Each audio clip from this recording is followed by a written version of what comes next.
Thank you. I had to get my underwear out of my crack. All right. Get her done. Thank you.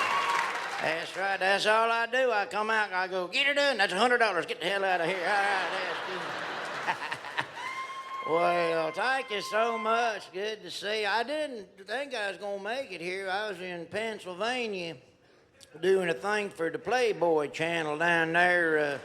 I was filming Amish Girls Gone Wild down there for the Playboy channel, so it's kind of tough to get their bonnets off, but once we did, they warmed up pretty good, I'll tell you.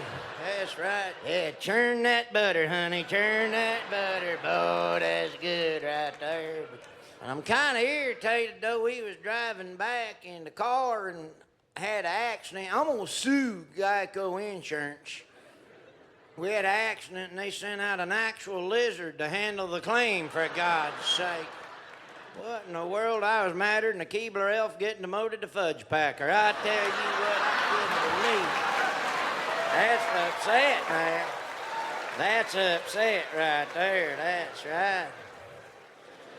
I like to travel. I was up in Canada up there at the Calgary Stampede. I like the rodeo. I wish I could do that, but I'm too out of shape for that. But my sister did it for a long time, and she did. She was good. They ended up retiring her. Nobody could stay on her for 8 years. I tell you what, she was mean.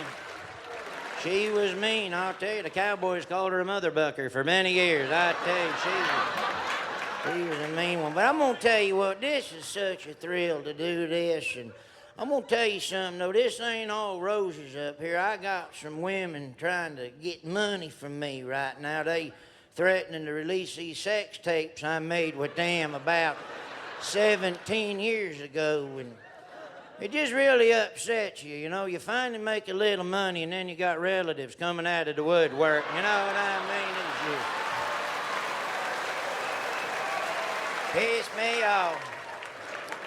Tell you what, though, I'm trying to get in shape a little bit. I put on 22 pounds over the holidays, and I guess that's a lot for Arbor Day, I guess. I ain't sure, but trying to lose a little bit of weight, though. My Japanese neighbor's starting to call me Gutzilla, so I got to do something with that. But I blame a lot of that on the holidays and stuff, and I always try to make my New Year's resolutions to not gain weight, but I didn't do that this year. I made 2 different ones, and I've kept them so far.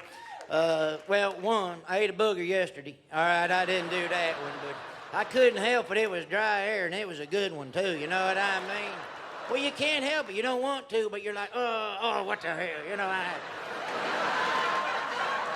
But I said I was going to eat more and get fat, and I have done that, so that's a good thing. But you know what irritates me? Did you ever read the label on your butterball turkey over the holidays? Anybody speak English at all, or am I way off on the turkey deal? You don't eat turkey, or? My turkey said sweet, young, and juicy right on the daggum label. That ain't right. I had my pants unsnapped before we ate the meal this year. I'll tell you that, bud. That's right. But I do like food. I'll tell you what, I enjoy it. The Waffle House, that's one of my favorite places right there. I like the Waffle House. Smothered and covered, by God. You're a communist if you don't eat it smothered and covered. But don't eat it too late, because you'll eat it smothered and covered, and it'll come out scattered and splattered. I guarantee. It ain't funny. Good Lord, I could have been over and pooped through a keyhole in there. It was ridiculous. I was madder than a one-legged waitress working at the IHOP. I tell you what. Here's your pancakes. But it's good to be in old D.C. I used to date a gal from here a few years ago, and I did. We ended up breaking up. It was mutual. Her and her husband told me to get the hell out, so we did. Dated another gal a few years ago, and she scared me. She come up to me one morning. She said, "Boy, pretty soon you're going to hear the pitter-patter of little feet around the house." I'm like, "Oh, Lord, she's pregnant." She ended up leaving me for a midget.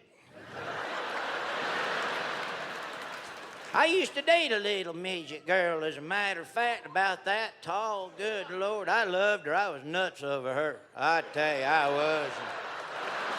I love her. That's right. We didn't date too long, though. She irritated me. She kept sticking her nose in my business. You know what I mean?